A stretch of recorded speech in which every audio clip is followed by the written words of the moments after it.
Sementara itu, saudara, menjadi tradisi setiap tahunnya, Gampung Rima Kenerem, Kecamatan Pekanbadak, Kabupaten Aceh Besar, kembali menggelar perayaan Maulid Rasul yang dilaksanakan di Menasah setempat. Perayaan Maulid Rasul di Gampung Rima Kenerem berlangsung meriah. Kenduri Maulid yang dilaksanakan sore hari usai salat asar dihadiri ratusan masyarakat, baik warga Gampung Rima Kenerem dan juga mengundang warga kampung sekitar. Sajian kenduri yang tersedia di dalam menasah berasal dari warga kampung yang mengeluarkan hidangan. Untuk anak-anak, panitia menyediakan nasi kotak khusus yang dapat dibawa pulang. Geci Gampung Rima Kenerem M. Yusuf Gulu menyampaikan, penyelenggaraan kenduri Maulid ini terlaksana atas antusias warga yang ingin merayakan hari kelahiran Nabi Muhammad dengan meriah yang sudah menjadi tradisi di kampung tersebut. Acara untuk melaksanakan kenduri Maulid ini setiap tahun memang kita laksanakan, dan ini adalah partisipasi masyarakat.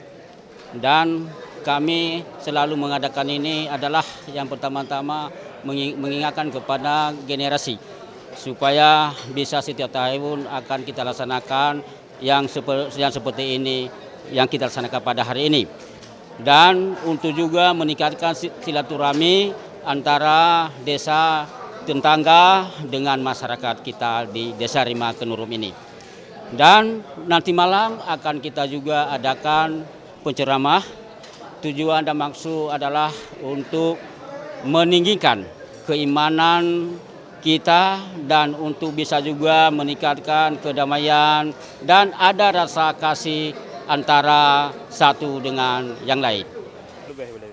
Menyemarakkan kenduri Maulid, panitia juga memasak kuah belangong atau kari daging yang dibagikan kepada seluruh masyarakat.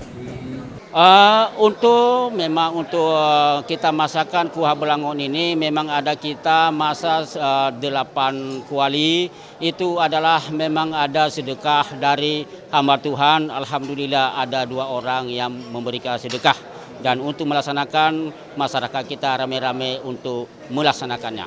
Kuahnya dibagikan? Kuahnya kita bagi ke seluruh masyarakat. Setiap rumah dapat semuanya, kita bagi semuanya. Selain kenduri Maulid, pada malam harinya juga digelar ceramah Maulid. Dari Aceh Besar, Tim Liputan Aceh TV melaporkan.